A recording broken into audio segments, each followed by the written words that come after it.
नमस्कार, स्वागत है आप सभी का आपके अपने इस यूट्यूब चैनल नित्या क्लासेज अखलेरा की इस कक्षा में। आज हम पढ़ने जा रहे हैं अंतिम 3 पाठों का परिचय। ठीक है, तो इसमें हम जो है आज हम अध्ययन करेंगे सूर्यकांत त्रिपाठी निराला ने जो कविता लिखी है उस पर हम अध्ययन करेंगे। उसके पश्चात अन्य जो रचनाएं हैं उन पर भी हम अध्ययन करेंगे। सबसे पहले आइए शुरुआत करते हैं बिना समय गवाए। पहले आपको दिखाई दे रहा होगा उत्साह कविता। कौन सी कविता दिखाई दे रही होगी? उत्साह कविता। ठीक है, अब आपको ये कंफर्म हो गया कि उत्साह कविता किसने लिखी है? सूर्यकांत त्रिपाठी निराला ने। तो आइए चलते हैं आगे। सुनिएगा, मैं फटाफट रिवीजन करवाने का काम करूंगा क्योंकि आप भी जानते हैं इतना समय बचा भी नहीं है जो आप सोच रहे हो। आइए समझते हैं कि बादल गरजो घेर घेर घोर गो घेर घेर गगन घेर घेर गोर गगन धाराधर ओ ललित ललित काले गुंगराले बाल कल्पना कैसे पाले विद्युत छवि उर्मे कवि नव जीवन वाले वज्र छिपा नूतन कविता फिर भर दो बादल गरजू। अब आप शुरुआत करेंगे। कवि बादल के गर्जन में नव चेतना और सृजनात्मक उत्साह का स्वर सुनता है। ठीक है, मेरी बात सुनो डबल से। कवि बादल के गर्जन में नव चेतना और सृजनात्मक उत्साह का स्वर सुनता है। वह बादल से गरजने का आग्रह करता है। बादल गरजू, वह बादल से गरजने का आग्रह करता है। कवि कहता है कि हे बादल ओ धारा धरो। कवि कहता है कि हे बादल घेर घेर गोर गगन, तुम गरज गरज कर सारे आकाश में छा जाओ। तुम सारे आकाश में क्या करो? छा जाओ। ललित ललित काले गुंगराले, सुंदर काले गुंगराले केशों जैसे बाल कल्पना कैसे पाले। जैसे रूप वाले बालकों के जैसे बादल तुम गरजो। फिर देखो, विद्युत छवि उर में कवि नवजीवन, तुम एक कवि के समान। कवि यहां लिखा रहा ना, कवि नवजीवन, तुम एक कवि के समान।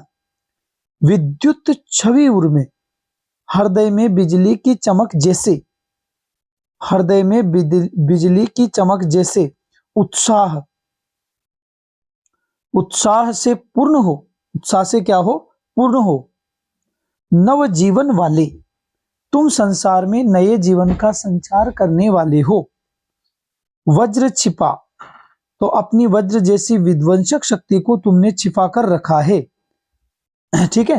नूतन कविता, तुम मेरे हृदय में एक नवी कविता को जन्म दो। तुम मेरे हृदय में एक नवीन कविता को क्या दो? जन्म दो। बादल गरजो, हे बादल तुम गरजो। इस प्रकार का जो है कवि उससे क्या कर रहा है? प्रार्थना कर रहा है। आगे देखिएगा दूसरा पद। विकल विकल उन्मन थे उन्मन विश्व के निदाग के सकल जन आए अज्ञात दिशा से अनंत के घन तप्त धरा जल से फिर शीतल कर दो बादल गरजो। शीतल कर दो और बादल क्या करो? तुम गरजो। आइए समझते हैं, सुनिएगा ढंग से। विकल विकल उन्मन थे उन्मन विश्व के निदाग के सकल जल। तो कवि कहता है कि हे बादल, यहीं से ले लो। कवि कहता है कि हे बादल, विश्व ने सारे संसार के, ठीक है, तो संसार के सारे लोग देखो, संसार के सकल जन, सारे लोग निदाग यानी ग्रीष्म की तपन से विकल यानी व्याकुल और उन्मने थे, उन्मने यानी अनमने हो रहे हैं। कवि कहता है कि संसार के सारे लोग ग्रीष्म की तपन से व्याकुल और अनमने हो रहे हैं।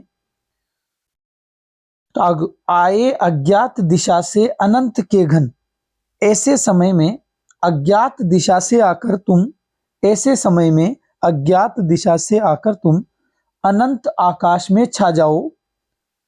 तप्त धरा जल से फिर भर दो, और अपनी शीतल जल वर्षा से, अपनी शीतल जल की वर्षा से तप्त धरा, तपती हुई धरा को भिगो करके शीतल कर दो, इसका ताप दूर कर दो और इसे शीतलता प्रदान कर दो। हे बादल तुम क्या करो, गरजो, हे बादल तुम गरजो। चलें बढ़े आगे। देखो समय कम और पढ़ाई ज्यादा, अट नहीं रही है। सुनना अब आगे।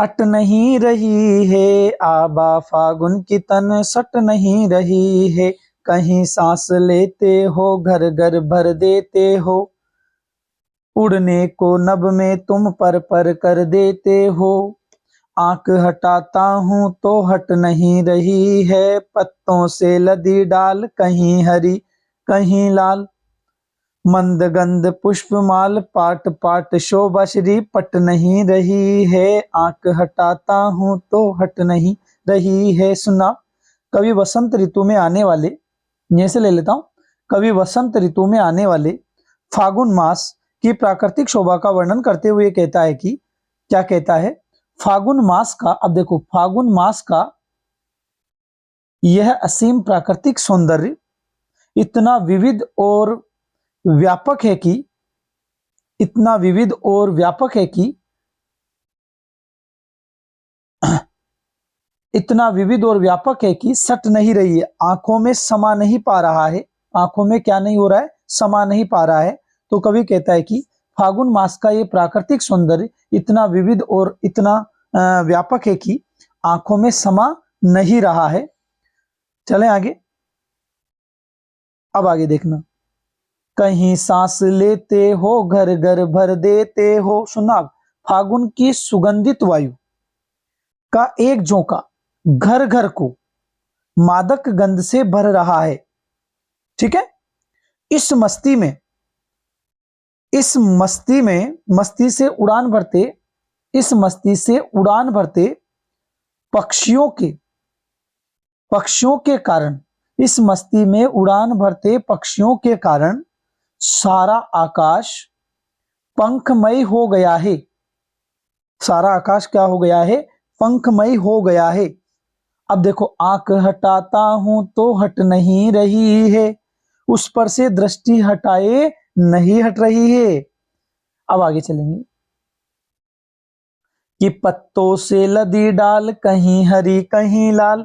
तो हरे व, अब सुना, हरे व और लाल पत्तों से कौन, डालियां लदी हुई है, कहीं कहीं मंद, अब सुना, कहीं कहीं, तो कहीं कहीं मंद गंध वाले, अब देखो मंद गंध वाले, कहीं कहीं मंद गंध वाले पुष्पमाल, फूलों के समूह, फूलों के समूह प्रकृति सुंदरी के कंठ में पड़ी पुष्पमाला, प्रकृति सुंदरी के गले में पड़ी पुष्पमाला, पुष्पमाला पाट पाट शोभा श्री पट नहीं रही है, जैसे प्रतीत हो रहे हैं, प्रकृति सुंदरी के गले में पड़ी पुष्पमाला जैसे प्रतीत हो रहे हैं। अब देखो आगे, हाँ, पाट पाट शोभा श्री पट नहीं रही है, मतलब फागुन की प्राकृतिक शोभा में हर स्थल पर इतनी समा रही है कि मेरी आंखों में समा नहीं रही है। फागुन मास की प्राकृतिक शोभा इतनी फैल रही है, इतनी विविध है कि मेरी आंखों में समा नहीं रही है। चलिए आगे। देखो, आपने पहले इसको मैंने पढ़ाई रखा है, तो बस आपको तो केवल रिवीजन करना है, ज्यादा समय आपको खराब नहीं करना है, और ज्यादा समय बिगाड़ेंगे तो फिर आप भी जानते हैं कोई मतलब नहीं है पढ़ाने का। अब सुनना आगे। तुम्हारी यह दंतुरित मुस्कान, सुनना ढंग से, कि तुम्हारी यह दंतुरित मुस्कान, तुम्हारी यह दंतुरित मुस्कान मृतक में भी डाल देगी जान। कवि अपने शिशु पुत्र की नए नए दांतों वाली मुस्कान देखकर भाव विभोर है। वह कहता है कि हे शिशु, अब सुना, यहीं से लेंगे। कवि कहता, वह कहता है कि हे शिशु, तुम्हारी ये नए दांतों वाली मुस्कान मृतक में भी डाल देगी जान, मुर्दों में भी जान डाल सकती है। धूली दूसर तुम्हारे ये गात, तुम्हारे धूल से सने अंग देखकर लगता है मानो छोड़कर तालाब, कमल तालाब को छोड़कर मेरी झोपड़ी में खिल रहे हैं। जल जाते न होता है कमल, तो कमल तालाब को छोड़कर मेरी झोपड़ी में खिल रहे हैं, ये प्रश्न आ सकता है। आगे देखना, परस पाकर तुम्हारा ही प्राण, परस होता है स्पर्श, तो तुम्हारा स्पर्श इतना कोमल है कि पिघल कर जल बन गया होगा कठिन पाषाण, कठोर पत्थरों को भी पिघलाकर पानी बना सकता है तुम्हारा स्पर्श इतना कोमल है कि कठोर पत्थरों को भी पिघलाकर पानी बना सकता है। आगे देखना।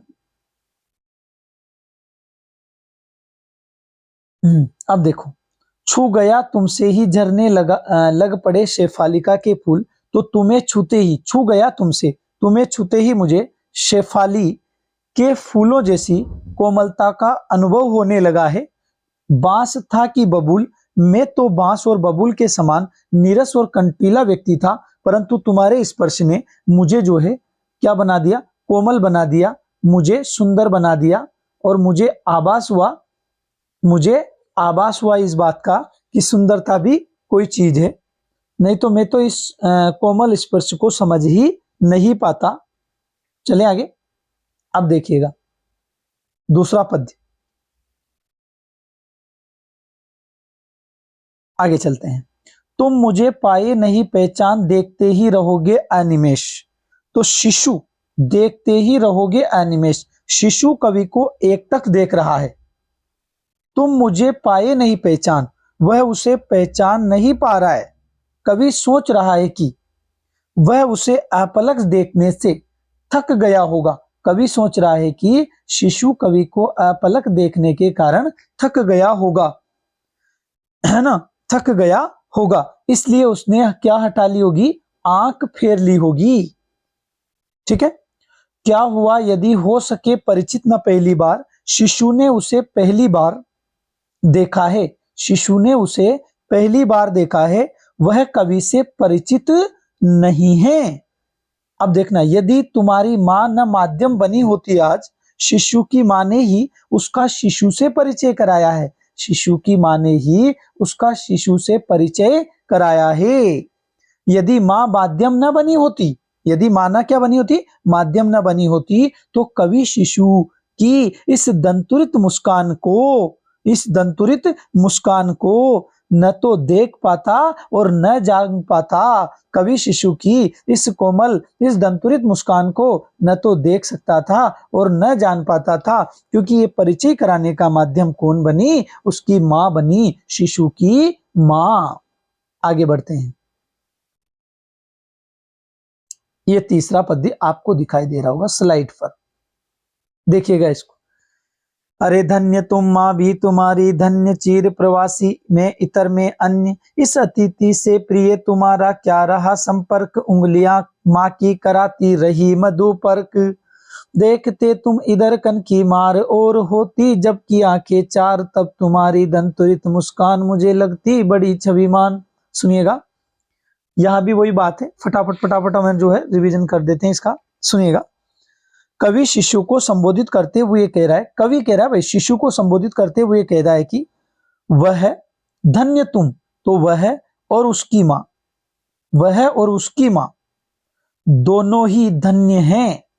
कवि कहता है कि वह शिशु और उसकी मां दोनों ही धन्य हैं।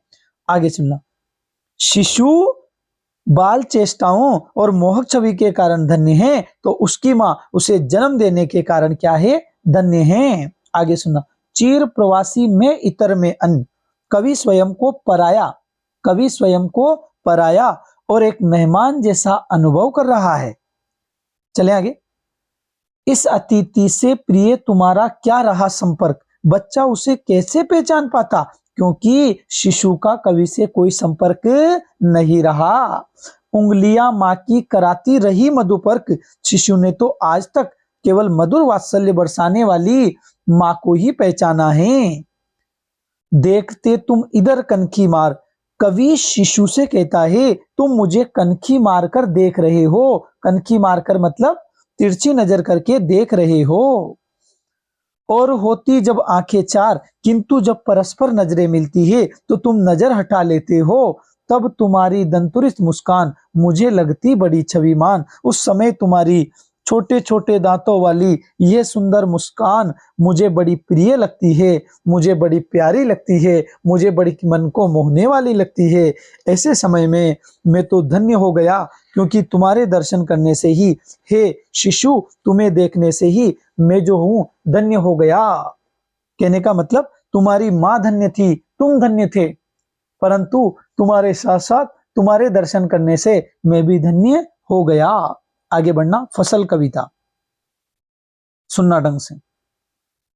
अब देखिए कि फसल एक नहीं दो नहीं ढेर सारी नदियों के पानी का जादू है। एक नहीं दो नहीं लाख लाख कोटि हाथों के स्पर्श की महिमा फसल है। एक नहीं, फिर एक नहीं दो नहीं हजार हजार खेतों की मिट्टी का गुणधर्म फसल है।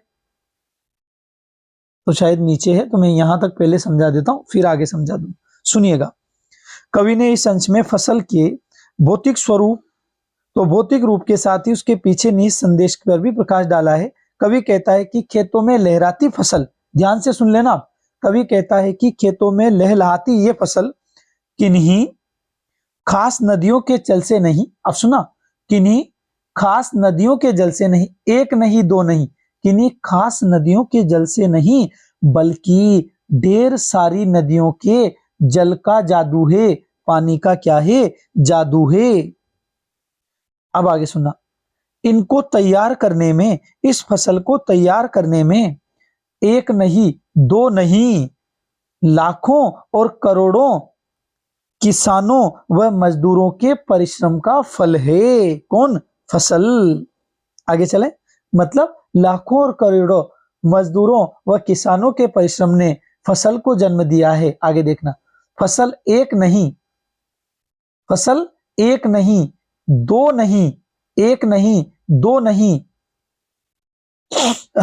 हजार हजार खेतों की मिट्टी का गुणधर्म है। कहने का मतलब इन फसलों को प्राप्त करने के लिए पूरे देश की भूमि और करोड़ों देशवासियों का क्या है? योगदान है। किसी एक का योगदान नहीं, अपितु सारे देश के लोगों का इसमें क्या है? योगदान है। आइए बढ़ते हैं आगे। फसल क्या है, अब इसको ले लेते हैं। सुनिएगा कि फसल क्या है, और तो कुछ नहीं, वह नदियों के पानी का जादू है, वह हाथों के स्पर्श की महिमा है, भूरी काली संदली मिट्टी का गुणधर्म है, रूपांतर है, सूरज की किरणों का सिमटा हुआ संकोच है, हवा की थिरकन का। सुनिएगा, कवि के अनुसार फसल नदियों के जादू भरे प्रभाव वाले पानी से सींची गई है। सुना ढंग से, तो फसल जादू भरे प्रभाव वाली पानी से सींची गई है।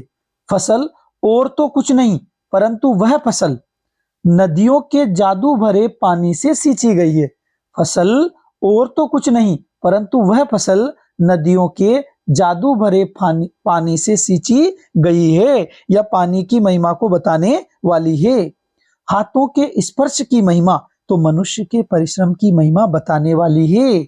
भूरी काली संदली मिट्टी का गुणधर्म है, और नाना प्रकार के रंग रूप वाले और गुण धर्मों वाली मिट्टी का जो फल है वो फसल है। रूपांतर है सूरज की किरणों का, इसने सूरज की धूप और बहती हुई वायु से अपने जीवन सामग्री को संचित किया है।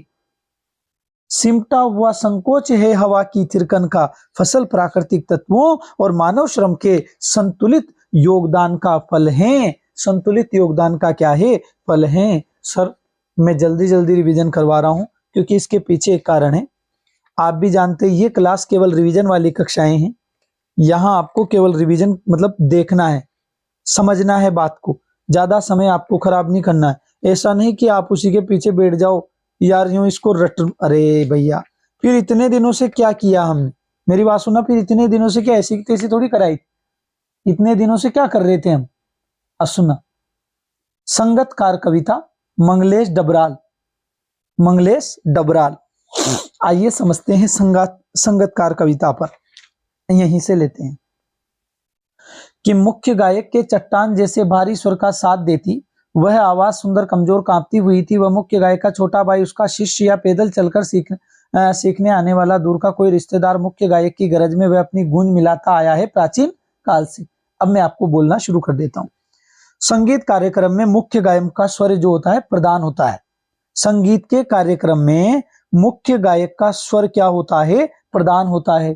अब सुनना आगे, उसके मतलब मुख्य गायक के, सुना ढंग से, मुख्य गायक के चट्टान जैसे भारी स्वर का मतलब गंभीर स्वर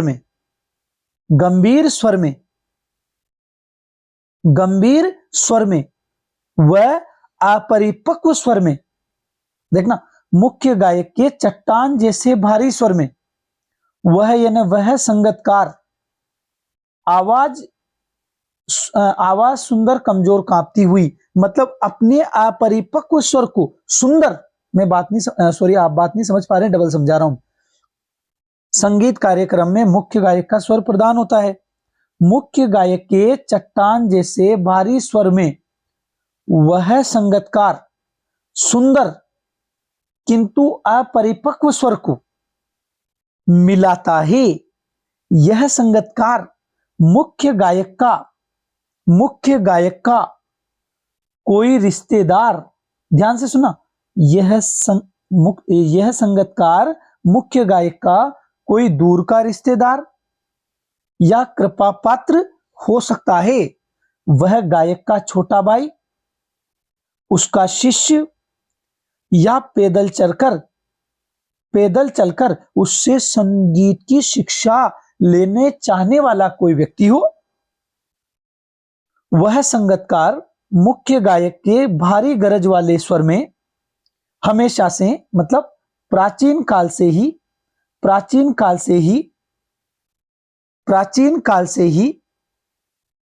मुख्य गायक के गरजते हुए स्वर में अपना स्वर मिलाता आया है। प्राचीन काल से ही मुख्य गायक के गरजते हुए स्वर में अपना स्वर मिलाता आया है। क्या मिलाता आया है? अपना स्वर। अब आगे चलते हैं, यहां से देखिएगा, ये थोड़ा कठिन पड़ेगा आपको। ये क्यों कठिन पड़ेगा? क्योंकि यहां थोड़ी सी लैंग्वेज का फर्क है, और आप भी जानते हैं, देखो कठिन तो पढ़ना ही है, लैंग्वेज टफ है। तो आइए समझते हैं कि गायक जब अंतरे की जटिल तानों के जंगल में खो चुका होता है या अपने ही सरगम को लांघ कर चला जाता है भटकता हुआ एक अनहद में, तब संगतकार ही स्थाई को संभाले रहता है, जैसे समेटता हो मुख्य गायक का पीछे छूटा हुआ सामान, जैसे उसे याद दिलाता हो उसका बचपन जब वह नौसिखिया था। सुनिएगा, जब गायक गीत के अगले चरण को गाता है, सुनना आप ढंग से, जब गायक गीत के अगले चरण को गाता है और अंतरे की जटिल तानों में गाता है और आलाप तथा तानों के कौशल में, अंतरे की जटिल तानों के जंगल में, मतलब आलाप तथा तानों के कौशल को प्रदर्शित करते हुए खो चुका होता है या अपने ही सरगम को लांघकर, कहने का मतलब अपने सप्तक की सीमा को लांघ जाता है, अपने सप्तक की सीमा को क्या कर जाता है? लांघ जाता है, और अनहद नाद से एकाकार होने लगता है। वह भटकता हुआ सा अनहद नाद से एकाकार होने लगता है, यानी मूल संगीत से चला जाता है भटकता हुआ, यानी मूल संगीत से दूर चला जाता है, भटक जाता है। कौन? संगतकार, मुख्य गायक भटक जाता है। कौन भटक जाता है? मुख्य गायक। तब ऐसे समय में संगतकार ही उसे स्थाई पंक्ति का स्मरण कराता है। तब यानी ऐसे समय में संगतकार ही उसे स्थाई पंक्ति का, मुख्य पंक्ति का क्या कराता है? स्मरण कराता है। जैसे वह संगतकार मुख्य गायक के पीछे छूटे गए सामान को समेटता हो, यानी संभाल रहा हो। अब आगे चलना, जैसे उसे याद दिलाता हो उसका बचपन जब वह नौसिखिया था, उसका स्वर गायक को उसके बचपन के दिनों का याद कराता है। उसका स्वर गायक को उसके बचपन के दिनों का क्या कराता है? याद कराता है, जब वह नया संगीत का ज्ञान ले रहा था और मुख्य स्वर से भटक जाया करता था। इसलिए वैसे समय में संगतकार ही उसे मुख्य स्वर याद दिलाता है। आगे बढ़ते हैं, तीसरा पद।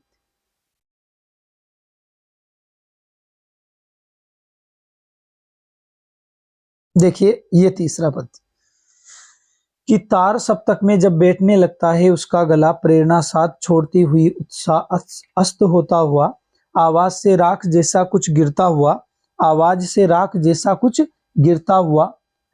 तभी मुख्य गायक को डांडस बंधाता कहीं से चला आता है, तब संगतकार का स्वर कभी कभी वह यूं ही दे देता है उसका साथ, ये बताने के लिए कि वह अकेला नहीं है, और ये भी यह कि फिर से गाया जा सकता है, फिर से गाया जा सकता है गाया हुआ राग। चलो उसको बाद में बता देंगे।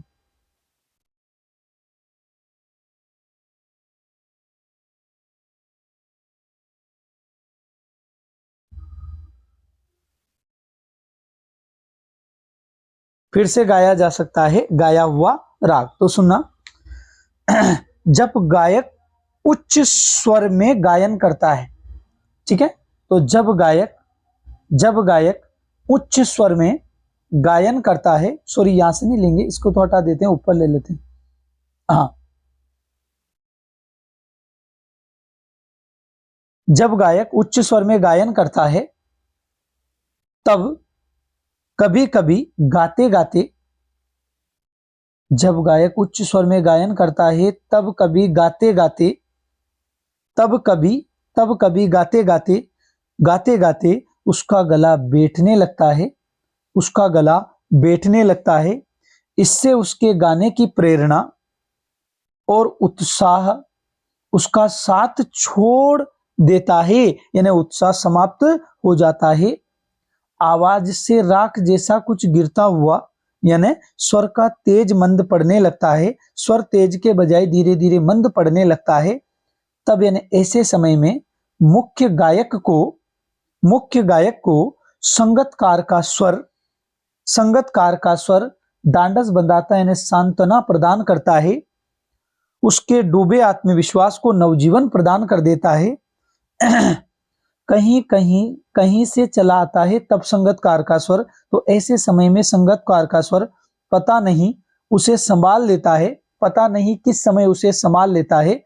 कभी कभी तो वह यूं ही उसका साथ देता है, अकारण भी वह उसको विश्वास दिलाता है, उसका साथ देता है, ये बताने के लिए कि वह अकेला नहीं है। तो संगतकार उससे ये एहसास कराना चाहता है मुख्य गायक को कि तुम अकेले नहीं हो, मैं तुम्हारे साथ हूं, और यह भी कि फिर से गाया जा सकता है, और वह ये एहसास दिलाना चाहता है कि तुमने जो राग गाया था, तुमने जो गाना गाया था या गीत गाया था, तुम उसे दोबारा से क्या कर सकते हो, गा सकते हो। ऐसा एहसास कौन दिलाता है? केवल संगतकार दिलाता है। किसको? मुख्य गायक को। अब इसमें तो यार मात्र 2-3 लाइनें हैं, जो और समझा दूं मैं, नहीं तो आपका मन है ना, यूं सोच रहे होंगे आप कि अभी तक क्लास नहीं डाली, सर पागल बना रहे। सर कभी पागल नहीं बनाते, सर जो कहते हैं वो करते हैं। बस अंतर केवल इतना सा है, बच्चे इंटरेस्ट नहीं लेते हैं कभी कभी, तो फिर सर डीले पड़ जाते हैं, अरे रहने दो यार, टाइम बिगड़ रहा है अपना, ऐसे सोच लेते हैं फिर सर। चलो, कि गाया जा चुका राग और उसकी आवाज में जो एक कीचक साफ सुनाई देती है, या अपने स्वर को ऊंचा ना उठने की जो कोशिश है, उसे विफलता नहीं उसकी मनुष्यता समझा जाना चाहिए। आइए समझते हैं। कवि कहता है कि संगतकार मुख्य गायक का साथ देते हुए अब सुनो, कवि कहता है कि संगतकार मुख्य गायक का साथ देते हुए अपने स्वर पर नियंत्रण रखता है। बेचारा कौन? संगतकार अपने स्वर पर क्या रखता है? नियंत्रण। क्या रखता है? नियंत्रण। अब सुनना, इसको ले लेते हैं। और उसकी आवाज में, अब सुना, वह जानबूझकर, देखो, और उसकी आवाज में जो एक हिचक साफ सुनाई देती है, तो कवि कहता है कि जो संगतकार है वो मुख्य गायक का साथ देते हुए उसकी आवाज मतलब अपने स्वर पर क्या रखता है? नियंत्रण रखता है। सुनो, या अपने स्वर को ऊंचा ना उठने की कोशिश, कहने का मतलब जानबूझकर वह अपना स्वर गायक के स्वर से ऊंचा नहीं उठने देता है, वह सहायक की भूमिका में ही बने रहने का प्रयास करता है। उसे विफलता नहीं, यह संगतकार की असफलता नहीं, बल्कि उसकी मानवीयता का प्रमाण है। उसकी मानवीयता का क्या है? प्रमाण, क्योंकि वह मुख्य गायक की मान व प्रतिष्ठा को बढ़ाने का कार्य करता है और मुख्य गायक के सम्मान में वृद्धि करने का कार्य करता है। ठीक है सर, इस प्रकार से मैंने आपको पूरा रिवीजन करवा दिया है। पद्य पद्य भाग आपका समाप्त हो चुका है। जल्दी जल्दी आप इसका रिवीजन कर लीजिएगा। इसी आशा और विश्वास के साथ अब कक्षा को यहीं विराम देते हैं। एक क्लास आएगी अभी आपकी शाम से पहले पहले, उसमें आपको सारे के सारे गद्य भाग का भी करा दूंगा और ऑब्जेक्टिव क्वेश्चन भी डाल दूंगा। तो घबराइए मत, शांतिपूर्वक फटाफट रिवीजन कर लीजिए। Okay, thank you. जय हिंद, जय भारत।